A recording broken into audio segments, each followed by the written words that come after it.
Habituellement, cet atelier de pâtisserie est rempli d'apprentis. Frappé de plein fouet par le coronavirus, Planet Chef se retrouve sans la possibilité de prodiguer des cours et de vendre ses pâtisseries. Conséquence, la société a dû s'adapter pour continuer à survivre. Bien, écoutez, on a ouvert ici le 15 février, c'est-à-dire on a eu du flair, quelques jours avant l'arrivée du coronavirus, et on a ouvert en plus dans un centre commercial qui est fermé. Et donc on a dû se réinventer dès notre ouverture ici. Et se réinventer, c'est comment ?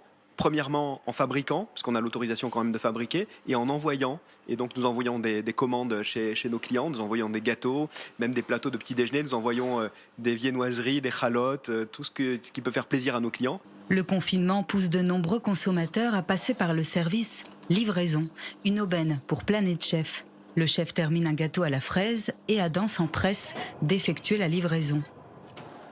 Shalom Zara, Oh, merci beaucoup.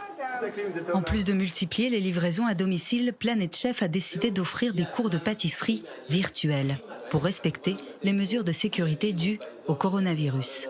Nous avons décidé de transformer la formation, puisqu'on ne peut pas recevoir du public dans nos chouettes locaux. On a décidé d'enregistrer des captures d'une demi-heure, des films d'une demi-heure, et se lancer finalement dans l'e-learning.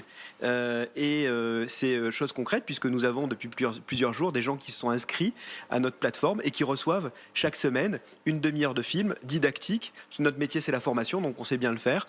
Résultat, le chef pâtissier Claude Ben-Simon, formé chez le célèbre chef Pierre Hermé, a dû apprendre à transmettre ses recettes en vidéo. Pain au chocolat, cake, brioche, chalotte, millefeuille ou encore macarons, Planet Chef propose un pack de cours entre 250 et 400 shekels. Au menu du jour, un cours sur la mousse à la vanille sublimée dans sa verrine avec un coulis de fruits rouges. Alors, dans cette casserole, on va mettre la crème. D'accord. La crème à chauffer. En fait, c'est super simple.